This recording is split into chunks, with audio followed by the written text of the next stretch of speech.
Hello बच्चों, let's read the question. The question says the locus of the point equidistant in a plane from three vertices of a triangle is dash.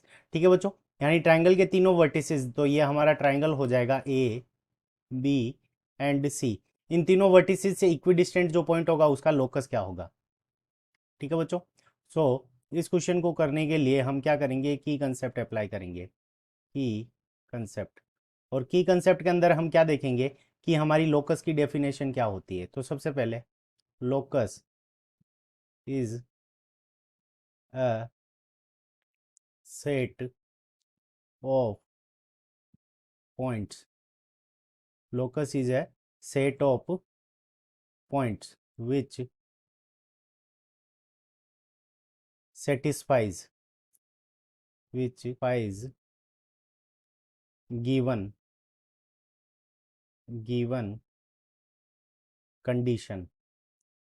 ठीक है बच्चों, तो locus क्या होता है कि सेट ऑफ पॉइंट्स होता है जो कि हमें जो गिवन कंडीशन है उसको क्या करता है, ये सेटिस्फाई करता है. यानी उसी कंडीशन के अकॉर्डिंग वो क्या करता है, मूव करता है. ठीक है बच्चों, तो ये हमारा की कंसेप्ट हो गया. अब यहाँ पे जो गिवन कंडीशन है वो क्या है, equi distant from three vertices of triangle.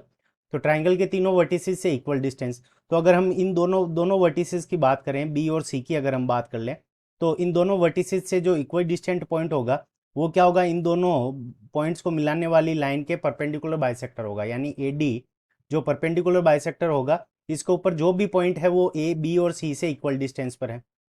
और ए और सी से अगर हम देखें तो इस ए सी लाइन के जो परपेंडिकुलर बाइसेक्टर होगा, जैसे मान लेते हैं बी ई, ये इसका क्या है, परपेंडिकुलर बाइसेक्टर है. ठीक है बच्चों, perpendicular bisector.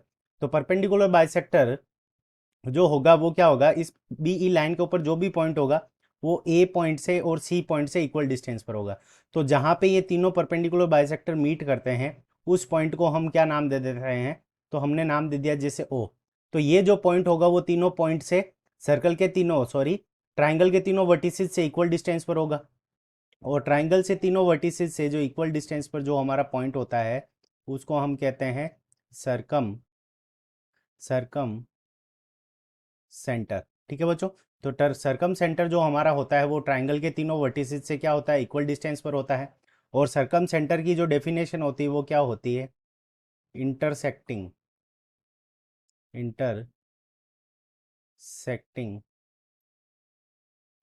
Points intersecting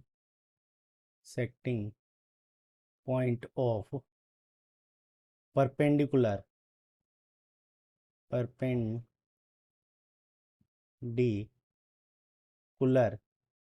intersecting point of perpendicular bisector perpendicular by sectors of a triangle. ठीक है बच्चों, यानी ट्राइंगल के तीनों जो परपेंडिकुलर बाइसेक्टर हैं उसका जो इंटरसेक्टिंग पॉइंट होगा वो हमारा क्या हो जाएगा, वो हमारा सरकम सेंटर हो जाएगा. और सरकम सेंटर क्या रहेगा कि तीनों जो वर्टिसेस हैं ट्राइंगल के उससे इक्वल डिस्टेंस पर होगा. So circumcentre is the correct answer of this question. I hope you understood it well. Best of luck. Thank you.